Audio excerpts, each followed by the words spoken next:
j'ai réussi à faire cette pub et c'était tellement pas gagné. Un excès de yin et un grand manque de yang. Oh waouh, mais elle brille encore plus qu'avant, mais la peur d'être jugé, d'être vu, d'être critiqué, d'avoir la honte. Tu peux travailler dans une agence de com ou tu peux créer ta com, mais il y avait toujours un mais derrière en mode mais. Si t'en as marre de te saboter, de douter ou de repousser ce qui compte vraiment, reste ici. J'ai longtemps hésité à partager cette vidéo. Parce que ce que tu vas voir aujourd'hui, c'est un live privé. C'est un moment réservé aux femmes que j'accompagne personnellement. Ce live, c'est un espace intime où on parle vrai, sans filtre, sans posture. Dedans, on y aborde des vérités, des émotions qu'on traverse, des prises de conscience profondes. Et aujourd'hui, j'ai décidé de t'ouvrir cet espace. Parce que je sais que ce qu'on peut vivre dans l'accompagnement ensemble, ça peut résonner très fort chez toi. Ça peut même te transformer la façon dont tu vois la peur. Alors, prends un moment pour toi, respire et bonne écoute.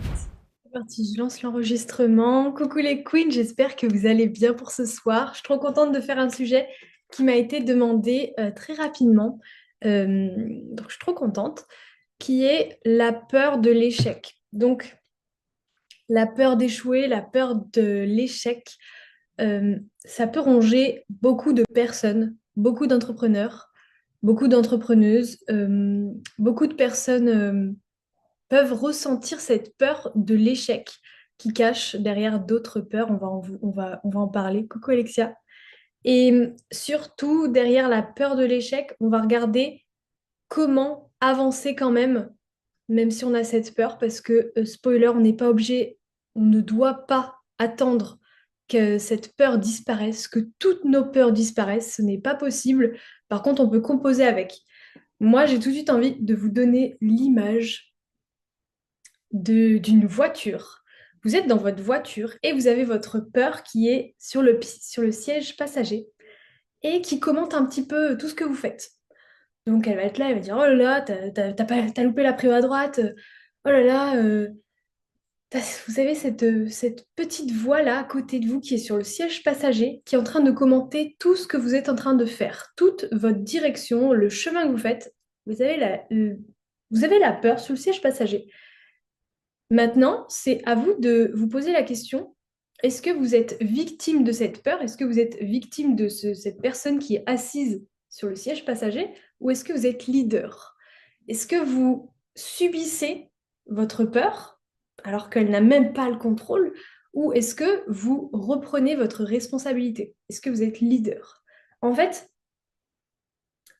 la peur, elle peut commenter, elle peut avoir ses petits commentaires, ses petits jugements sur ce qu'on est en train de faire, sur notre route, notre trajectoire, mais on peut continuer surtout de conduire, en fait. On peut continuer de conduire malgré qu'il y ait ce truc à côté de nous sur le siège passager. Donc voilà, j'aime bien l'image, je trouve qu'elle est très parlante, l'image de la voiture avec la peur qui est assise à côté de nous, mais qui n'est pas au volant. C'est nous qui sommes au volant et c'est nous qui avons le choix de dire, ok, t'es là, mais je continue de rouler en fait, c'est ok. Ça, on va en parler un peu tout le long. Et première chose que j'ai, la toute première chose que j'ai envie de dire, c'est que la peur de l'échec, ou dans tous les cas, les peurs de façon générale, ce n'est pas fondé. La peur n'est pas fondée.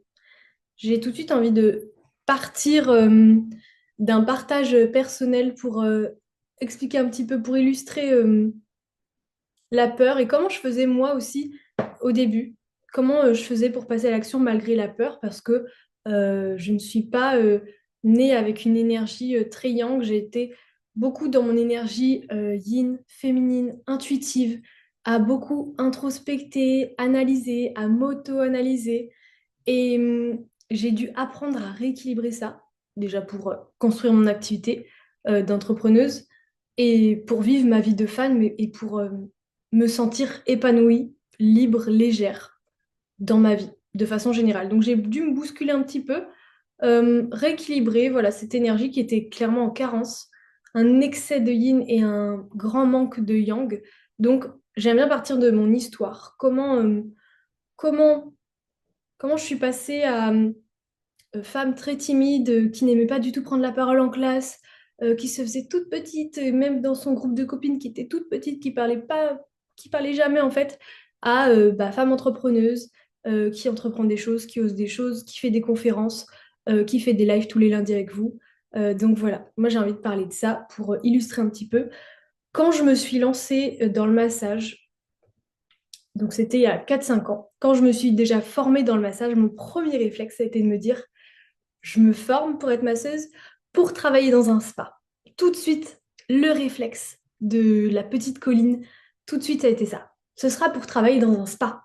Comme ça, bah voilà, de toute façon, à l'école, dans le système scolaire, on nous apprend la sécurité financière, même sécurité mentale, pas trop de stress, etc. Il faut quelque chose qu'on connaît, quelque chose où quelqu'un nous dirige, c'est très bien. Voilà, c'est un petit peu le système, comment on est formé, on va dire, c'est on cherche la stabilité, la sécurité.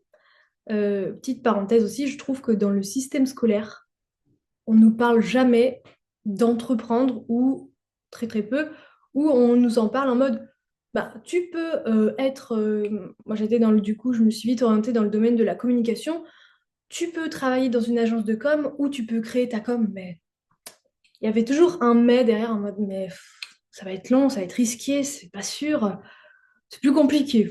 Regarde l'agence de com. Voilà, c'était très, bon, il y a ça qui existe, mais ne t'attarde pas trop dessus. Peu de personnes y arrivent. Donc déjà, je sais pas quel âge on a quand on est en études sup. Moi, et les nombres et les âges, je suis perdue, mais on nous met déjà dans la tête, très jeune, regarde pas trop le fait de te mettre à ton compte ou d'être indépendant. Voilà. Donc, premier réflexe, c'était de travailler dans un spa, sauf que à cette époque-là, j'ai un chéri qui est solaire, entreprenant. Je suis toujours avec, donc c'est toujours le même chéri solaire, entreprenant. Donc il est entrepreneur. Et en fait, on parle beaucoup, on a des conversations profondes. Et je lui dis, bah, je me forme pour être masseuse, comme ça je travaillerai dans un spa. Voilà, je lui explique un petit peu mon plan. Il creuse, il dit, ok, ok. Je dis, par contre, moi, je veux pas masser les hommes. Je veux pas travailler à la chaîne. Je veux pas faire 8 massages d'affilée, etc. Et il me dit, oula, ça va pas avec ton projet en fait, ça va pas avec le fait de travailler dans un spa. Et je dis, bah, j'ai pas le choix, j'ai pas le choix du tout. Il me dit, bah, si, tu peux te mettre à ton compte. Et en fait, je l'ai écouté, je vais vous dire pourquoi je l'ai écouté petit à petit. Ça ne s'est pas fait du jour au lendemain, bien sûr, mais en fait, il a mis des mots, il m'a dit, mais t'es malheureuse dans le salariat. À cette époque-là, je crois que je venais de partir d'un boulot alimentaire en temps plein. Travailler, je sais plus où je travaillais là. Non, je crois que j'avais que des jobs d'été à ce moment-là. Et c'était après mes petits jobs salariats alimentaires. Et en fait, il me dit, mais t'es malheureuse dans le salariat, tu me l'as dit dès le début. Et là, tu me dis que tu veux aller dans un spa, donc tu veux te faire manager, alors que tu veux pas masser des hommes, tu veux pas travailler à la chaîne. Je dis, bah oui, tout ça. J'ai écouté ses conseils petit à petit, j'ai écouté ce qu'il avait à me dire, ce jeune garçon solaire, parce que euh, on était dans le même collège, le même lycée, et ce garçon, à un moment, il était dans ma classe. Et en fait, il était comme moi, timide, il parlait pas, introverti, dans son monde, dans sa bulle. Lui, il était en mode, sa vie, c'était de faire de la muscu, d'aller en cours, et voilà, il n'avait pas d'amis, il était efficace, il était dans sa bulle, efficace. Voilà. Et je me suis dit, bon, lui, à l'âge où on se rend compte, du coup, à 20 ans, 21 ans, 20 21 ans, on se rencontre. Lui, il a déjà 15 clients par semaine, il est coach sportif, il tourne très bien. Et je me dis, ok, il y est arrivé alors que de base, il est quand même pas aidé, hein. Il n'est pas aidé. Désolée. Il est très timide, il avait un gros complexe, il avait de l'acné partout. En fait, lui, il y est arrivé. Pourquoi, qu'est-ce qu'il a de différent que moi? Bon, je vais peut-être un petit peu l'écouter. Il n'a pas tort quand il dit que je suis pas heureuse dans le salariat. Ok, ça a été mon petit point de bascule de, bah, il y est arrivé, pourquoi moi non en fait? Trouver quelqu'un d'inspirant comme ça, je trouve que, hors les réseaux, parce que les réseaux, on voit tout, tout le monde nous inspire, mais en fait, on ne sait pas la réalité derrière les réseaux. Quelqu'un de votre entourage ou quelqu'un que vous connaissez ou même la cousine d'une copine de machin, mais quelqu'un que vous connaissez, que vous avez vraiment confiance, la prendre en inspiration, déjà, ça a été mon point de bascule de, OK, il est dans mon cercle très proche, il me dit que ce serait peut-être mieux que je me mette dans l'entrepreneuriat. Ok, donc après ça, je postule à 2 spas que j'aime dans Aix-les-Bains, dans la région où j'habite. Je fais un entretien. L'autre spa ne me répond jamais. Et je suis prise à cet entretien, je suis prise pour ce boulot et je le refuse. Et là, je me dis, je suis quand même mal barrée, moi, parce que je suis formée en tant que masseuse. Donc là, entre guillemets, je peux plus faire marche arrière. Enfin, à moins que je teste ce métier, maintenant que je suis formée, maintenant que j'ai payé des formations, je suis formée, je suis prise à un endroit et je refuse après. Et en fait, j'ai refusé ce spa parce que, bah déjà, bien sûr, je devais masser des hommes et bien sûr, ce serait à la chaîne. Et je devais faire en plus l'accueil. Et il y avait des conditions que c'était pas du tout les miennes. Moi, j'avais dit non, je veux pas faire l'accueil, je veux pas faire le ménage, je veux pas faire tout ça. Je veux pas faire les hommes. J'avais beaucoup d'exigences. Et je me suis dit, bon, là, il va falloir réfléchir autrement. Donc, je me suis tournée vers un autre plan. Plutôt que de travailler dans un spa à temps plein, je me suis dit, bon, essaye de te lancer à ton compte et trouve un job alimentaire en temps partiel. Mais rien à voir dans le spa. Parce que euh, j'ai bien vu que j'avais des exigences dans le domaine du spa, du bien-être, du massage. Et j'ai accepté d'avoir ces exigences. Je me suis dit, j'ai pas envie de me trahir. J'ai pas envie d'aller dans ce spa, de faire plaisir à mon ego de, bon bah voilà, t'as dit que tu t'es formé, tu vas aller dans un spa, bah va dans un spa. J'ai senti au fond de moi que la petite fille timide qui devait masser des hommes, ça n'allait pas le faire. Vraiment, là, c'était, j'ai mes exigences, je vais rester dessus, il y a peut-être quelque chose, c'est peut-être un signe en fait. Donc, j'ai accepté d'avoir des standards élevés, c'est-à-dire des exigences, et de devoir composer avec. Donc, donc, je me suis lancée à mon compte et avec un job alimentaire. Donc, j'ai tout fait. J'ai fait Grand Frais, j'ai fait Decathlon, j'ai fait Okaidi, j'ai fait Promode, j'ai fait plein de jobs comme ça alimentaires en temps partiel. Et j'ai vu que j'étais pas heureuse dans ces jobs alimentaires. Je me suis dit, ça peut pas durer. Donc, un an, c'est cool comme ça. Je me suis dit, non, mais ça peut pas durer comme ça hyper longtemps en fait. J'ai changé tous les 2 mois à peu près, tous les 3 mois parce qu'il y a quelque chose qui me dit, non, mais en fait, je m'éteins petit à petit. Les premières semaines dans un job salariat, il y a toujours l'effet de la nouveauté, la rencontre, on rencontre les collègues, on voit les nouvelles responsabilités, les nouvelles tâches qu'on a, on accepte. Et puis quand ça se tasse, cet effet de nouveauté, moi je m'éteignais et j'avais un instinct de survie qui me faisait démissionner. J'ai toujours démissionné au bout de 2 3 mois. Je me suis dit, bon, accepte d'avoir des standards, ça c'est bien, et de prendre des risques et d'avancer parce que j'ai eu une phase de dev perso peut-être un an avant que je me forme dans le massage. Je me suis dit, en fait, si tu acceptes toujours les mêmes choses, si tu vas toujours dans les zones de confort, tu attireras toujours tes peurs. Si tu restes dans ta zone de confort et que tu as tes peurs, tu attireras toujours tes peurs à toi. Donc, au bout d'un moment, accepte d'être hypersensible, accepte de te sentir un peu différente des autres, accepte de ne pas te sentir comprise dans le salariat, etc. Accepte tout ça. J'ai vraiment eu ce dialogue de me dire, accepte cette phase de où tu te sens différente, où tu te sens pas comprise et compose avec. Mais du coup, là, j'en suis à un stade de ma vie où je me dis, accepte de prendre des risques pour avoir autre chose que juste ta zone de confort et tes peurs. Tu n'avances pas, tu tournes en rond. Donc, je me suis dit, accepte de te taper la honte. Parce que, voilà, euh, l'une des choses qui m'a beaucoup aidée pour avancer malgré mes peurs, c'est de me dire, qu'est-ce qu'il y a derrière la peur de l'échec? Chez moi, c'était la peur de la honte. La peur de me taper la honte, c'était quelque chose qui était très, très, très, très fort chez moi. Donc, je me suis dit, accepte de taper la honte, de potentiellement échouer, de potentiellement te ridiculiser sur Instagram à parler de tes massages, que ça pique l'ego, accepte que ça pique l'ego et avance. Parce que sinon, tu n'apprendras jamais et tu te trouveras toujours des excuses. Donc, est-ce que tu es victime de tes peurs ou est-ce que tu es leader de tes peurs? Est-ce que tu montes le chemin à tes peurs pour les faire un peu taire ou est-ce que tu continues de subir ta vie et tes peurs, du coup? Et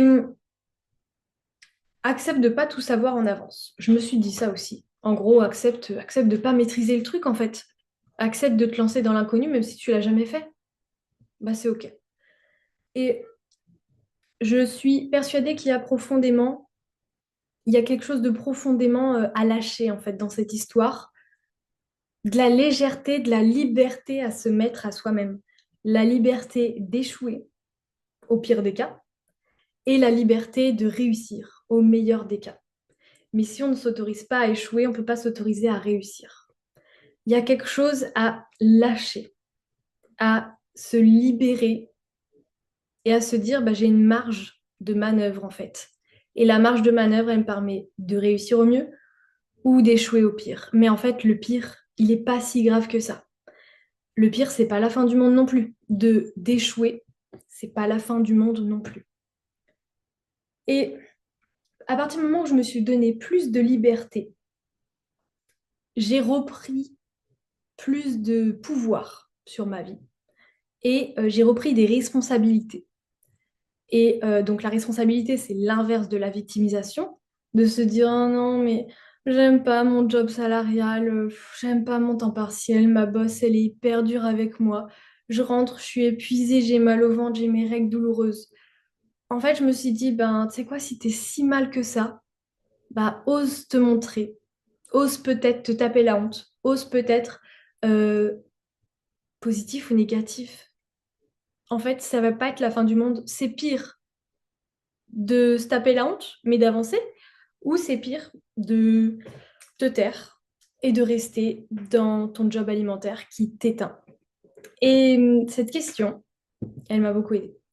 De se dire c'est quoi qui est pire, se taper la honte, et c'est vraiment penser à c'est quoi le pire, mettre de la lumière sur ça, parce que il n'y a rien de plus terrifiant qu'une peur inconnue. Il n'y a rien de plus en fait, une peur qui n'est pas nommée ou qui n'a pas de nom, en fait. On sait qu'il y a une peur, mais on ne veut pas la regarder. Et ben, c'est ça qui est terrifiant. Mais quand on prend le temps de penser, ça paraît bizarre comme ça, mais de réfléchir à cette peur et de penser au pire, c'est là qu'on se rend compte que c'est pas si terrifiant que ça et que c'est pas du tout la fin du monde et que c'est plutôt le fait de ne pas la regarder. Notre cerveau va se faire tout un monde alors que c'est pas la fin du monde quand on y pense. Donc, pensez à vos peurs.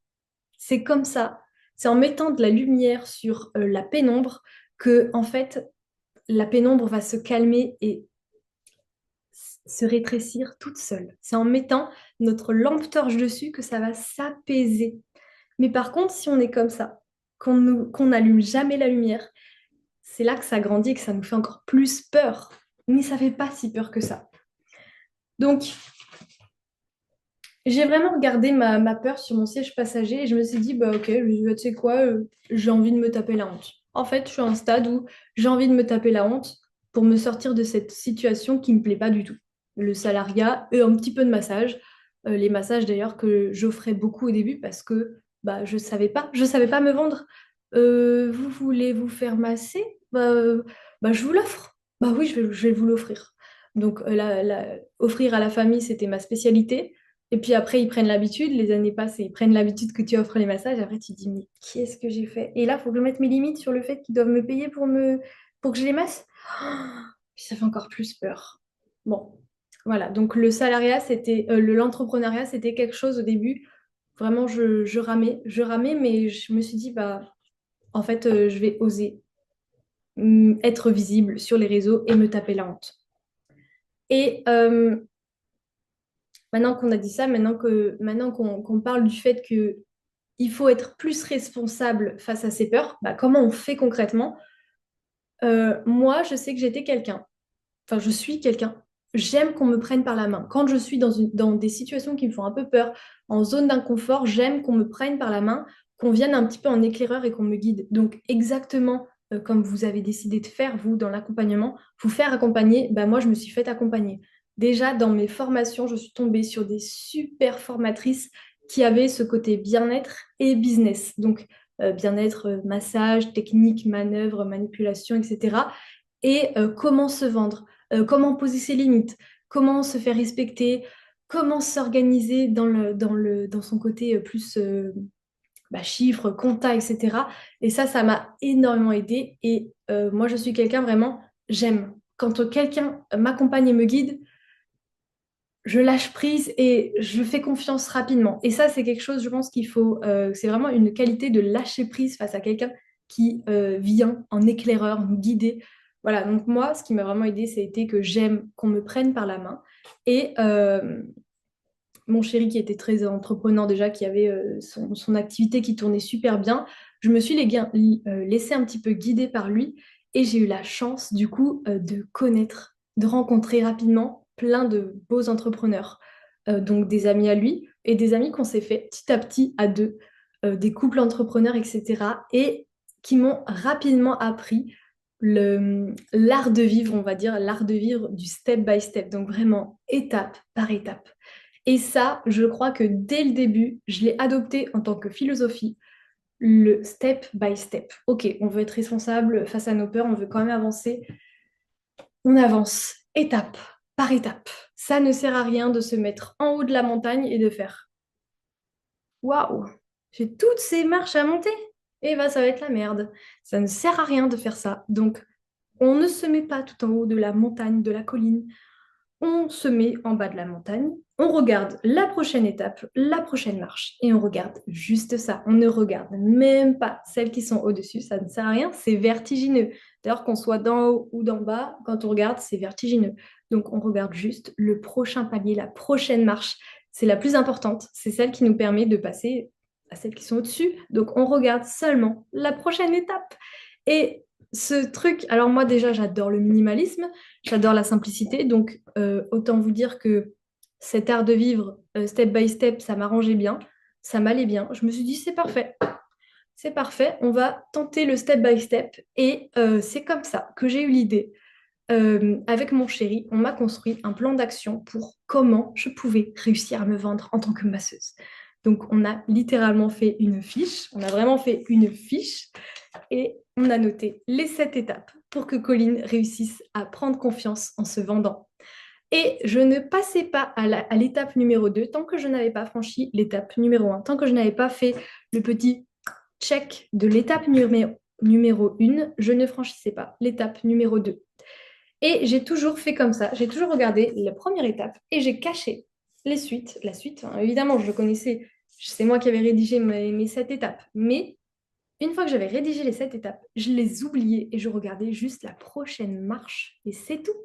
Et c'est comme ça que bah, j'ai réussi à faire des pubs de masseuse alors que j'avais tellement le syndrome de l'imposteur et que pour moi, les pubs sur Internet, sur Insta et Facebook, c'était pour les grandes marques, c'était pour des personnes qui avaient full confiance en elles, qui étaient hyper réputées, qui avaient plein de clients et tout. Et ben moi, je me suis dépassée en créant des pubs de A à Z avec l'aide de mon chéri qui avait une super caméra.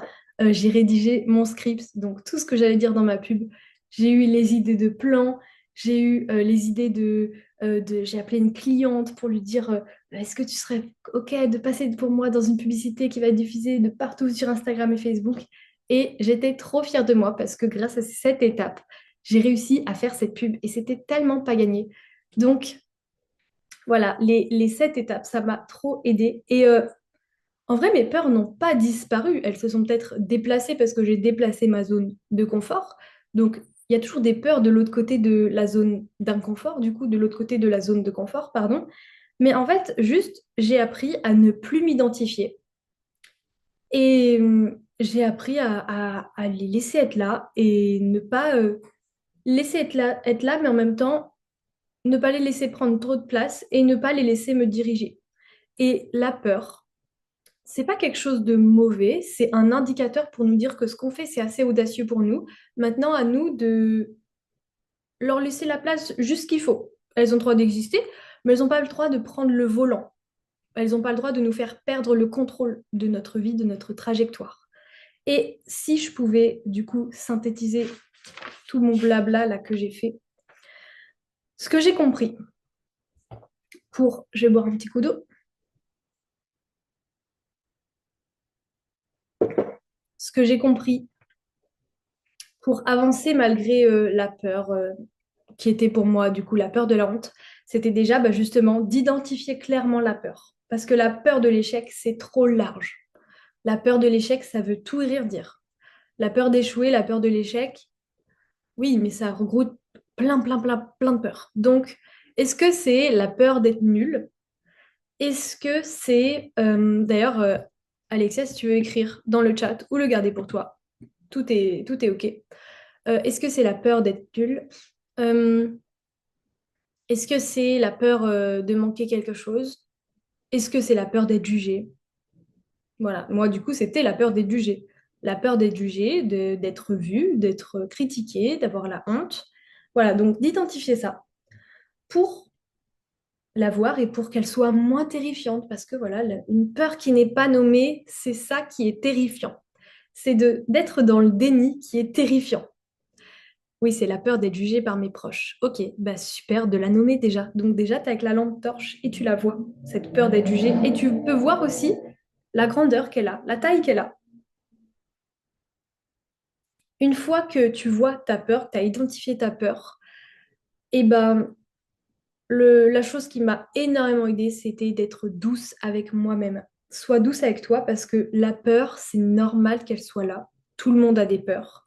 Tout le monde n'a pas la même intensité de peur, par contre. Mais la peur, c'est normal qu'elle soit là. Elle est juste là pour dire, attention, là, c'est quelque chose d'inconnu. Attention, c'est un signal de attention. Elle ne veut pas dire, arrête-toi. Donc, elle a le droit d'être là, mais elle n'est pas là pour te dire arrête-toi, arrête de faire ce que tu es en train de faire. Ça, c'est qu'elle prend le contrôle et qu'elle est omniprésente et elle s'accapare notre vie, notre direction. Et ça, c'est pas du tout le but. Donc, la peur, c'est normal qu'elle soit là. On est tous avec nous-mêmes. On n'est pas là pour se dire oh là là, j'ai trop de peur, il faut que je les enlève, il faut que je les supprime. Non, la peur, c'est normal qu'elle soit là. Je suis douce avec moi-même. Ensuite, étape par étape. L'art de vivre étape par étape, step by step, palier par palier. Découpe ton objectif et ne pense même pas à la prochaine étape. Découpe. Découpe. Fais ton plan si tu veux ou même tu es juste obligé, tu as juste besoin de faire la prochain palier, la prochaine étape et c'est tout. Et ne t'inquiète pas parce que tu as toutes les ressources nécessaires en toi pour te réajuster, pour changer de direction, ouais, te réajuster. En fait, tu as toutes les ressources en toi. Et, mais étape par étape. Tu te réajusteras étape par étape si besoin. Mais c'est même pas sûr que tu aies besoin. Alors ne pense même pas au fait que, ouh là là, mais si ça marche pas, il faudra que je fasse ça à la place. Non, personne ne sait de quoi est fait l'avenir. Et tant qu'on n'est pas passé à l'action, tant qu'on n'a pas fait la prochaine étape, on ne sait pas. Ça ne sert à rien de faire des plans, en fait. Et on aura toutes les ressources en nous pour se réajuster. Voilà. Et donc, identifier clairement la peur, être douce avec soi, step by step, et s'entourer de personnes qui sont prêtes à notre propre braquage. J'aime bien cette expression, c'est un braquage émotionnel. Littéralement, de passer au-dessus de sa peur, c'est un braquage émotionnel. Donc, il faut être entouré de personnes qui sont prêtes à notre braquage émotionnel, à notre dépassement. Des personnes qui ont peut-être elles aussi des peurs, mais qui se bougent quand même, qui sont quand même en mouvement. Donc, s'entourer de personnes qui sont prêtes à nous soutenir et possiblement qui nous inspirent. Actuellement, sur Aix-les-Bains, j'ai une très très bonne copine. Vraiment, mes amis sur Aix-les-Bains se comptent sur les doigts d'une main, une seule main. Et c'est que des entrepreneurs. Et c'est pas le fait qu'ils soient entrepreneurs, c'est pas un critère en soi. C'est plutôt leur mindset d'évolution, leur mindset de croissance, leur mindset de se dépasser, d'avancer même s'ils ont peur, de se dire ah, il y a ça qui me fait peur, comment je peux y aller quand même?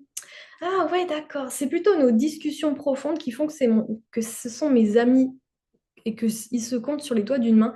Mais s'entourer de personnes qui nous élèvent, c'est hyper important. Papa, maman, je vous aime. Merci pour votre éducation. Mais le fait d'avoir peur d'être visible, le fait d'avoir peur d'être jugé, c'est votre vie, ça vous appartient, ça ne m'appartient pas. Je me libère de ça. Et vous faites votre vie, je fais ma vie. Je vous aime. On n'est pas obligé d'avoir les mêmes croyances. Et aujourd'hui, je fais le choix de me libérer de vos croyances. Souvent, on a la pression de nos proches également, ce qui amplifie nos peurs. Enfin, pour ma part. Ouais, c'est très, très, très juste. Et justement, on a le droit on peut se dire, OK, ils sont, en fait, c'est le reflet de leur propre pression qui se mettent à eux-mêmes. C'est le reflet de leur propre peur. Et on peut se dire, OK, je vous aime, vous êtes mes amis. Après, les amis aussi, bah, ça bouge dans la vie et il y a des étapes de la vie où on se dit, bon, là, en effet, si elle ne me soutient pas sur cette étape, Est-ce que c'est vraiment une avis? Voilà. La vie évolue aussi, mais on a le droit de se dire, ok, je t'aime. Mais là, c'était peur. Qu'on le dise directement à la personne ou qu'on se le dise à nous-mêmes, mais vraiment, dites-vous toujours, les peurs que les autres projettent, c'est juste leur peur à eux. Les peurs, la peur d'être critiqué, la peur d'échouer, euh, la peur d'être pas assez bon, la peur de vendre quelque chose, la peur de gagner de l'argent, c'est les peurs à chacun. En fait, on ne fait que refléter nos peurs, nos propres peurs sur les autres. C'est tout ce qu'on fait. Donc, entoure-toi de personnes qui sont prêtes à ton braquage, qui ont peut-être peur, mais qui bougent quand même et qui t'encouragent à suivre tes plus grands rêves. Entoure-toi de personnes qui ont des croyances illimitées, entre guillemets, des personnes qui rêvent grand, pour qui peut-être tout est possible, en tout cas qui t'encouragent à aller dans cette direction. Et récompense-toi, la dernière étape, c'est de récompense-toi d'être passé à l'action et ne te récompense pas juste en fonction du résultat, parce que sinon on passe notre vie à se punir. On se récompense quand on passe à l'action, même un petit pas, même une action qui, aux yeux de la société, n'est pas valorisée. Tant que c'est un effort pour nous, tant on se challenge comme ça, on se félicite. Pas besoin de réussir pour se féliciter. Sois douce avec toi-même. De toute façon, ce qui va toujours revenir dans ces lives, c'est sois douce avec toi-même. Encourage-toi, pousse-toi dans le bon sens, pousse-toi dans ta zone d'inconfort, mais avec un petit peu de confiance et avec des paroles valorisantes, avec des ouh, ça me fait peur, mais je vais y arriver, je vais y arriver. Et mets-toi dans la tête que ce que tu te dis, ça va être ta réalité. Donc parle-toi, même si au début tu as un petit peu du mal à y croire, le fait de se parler avec amour, douceur, de allez, je vais y arriver. Euh, ah, ça me fait peur. Non, mais je suis sûre que je vais y arriver. Allez, de toute façon, je suis trop forte. Oh là là, aujourd'hui, je suis trop belle. Euh, voilà, ces trucs de, ouh là là, je prépare ça. De toute façon, voilà, moi, typiquement, j'ai ma conférence. Je vais me dire, oh là, mais tout le monde va m'écouter. Mais j'ai trop peur. Mais c'est pas grave. Je vais dire, mais je vais être trop forte. Ça va être trop bien. Et je pense exactement à cette fameuse copine entrepreneuse là, qui on s'est rencontrés dans un cercle d'entrepreneuses. Vraiment, elle me dit, mais oui, elle aussi, elle fait des conférences à Genève, elle se dit tout le temps, oh, mais je vais être trop belle, je vais briller sur scène. Voilà, vraiment, on se dit, mais ça va être trop bien, ça va être trop bien, je vais un petit peu stresser, mais ça va être du bon stress. Et on fait vraiment attention à comment on se parle, à se parler avec plus d'amour, de douceur, et petit à petit, on va voir aussi bah, notre entourage changer justement, parce que peut-être que nous-mêmes, on mettra plus de limites avec les autres, ou le fait que nous-mêmes, on se parle avec beaucoup plus de douceur et d'amour, bah, les autres, ils vont se dire, oh waouh, mais elle brille encore plus qu'avant, mais oh, elle a tellement évolué, mais ah, mais en fait, je l'aime trop, faut vraiment que je prenne soin de cette amie ou de cette sœur ou de, voilà, de cette cousine et tout. Et le fait de comment on se parle à nous aussi, ça va être aussi le reflet de comment les autres nous parlent petit à petit. Donc, si je peux résumer tout ça, identifier clairement nos peurs, être douce avec nous-mêmes, la peur est normale. Y aller étape par étape et ne regarder juste le prochain palier. S'entourer de personnes qui sont prêtes à nous voir évoluer et nous voir grandir et qui nous élèvent aussi. Et se récompenser à chaque action qu'on fait et pas juste à chaque réussite, à chaque résultat positif. Voilà, pour ce soir, pour avancer malgré la peur de l'échec. Si vous avez des questions sur même celles qui font en replay, si vous avez des questions sur WhatsApp, je suis là pour répondre. C'est tout bon pour moi. Ok, trop trop bien. Et ben, ça veut dire que j'étais assez claire. Donc ça va, je suis contente. Je me suis pas trop mêlé les pinceaux dans mon histoire. Et ben, je te souhaite une très belle soirée. Repose-toi bien, bois bien de l'eau parce que c'est beaucoup d'infos et à très vite. Si tu sens que c'est le bon moment pour toi de passer à l'étape suivante, de reprendre les rênes, j'ai une bonne nouvelle. J'ai quelques créneaux disponibles pour qu'on en parle, toi et moi, et je te mets le lien juste en dessous de tes vidéos. C'est sous forme d'un échange où je veux comprendre tes objectifs, ta vision, ce que tu veux vivre ces prochains mois. Et si ça match, je te présente l'accompagnement sur mesure en fonction de tes besoins. Parce que ton business mérite mieux et toi aussi. J'ai hâte de te retrouver. À très vite. Prends soin de toi.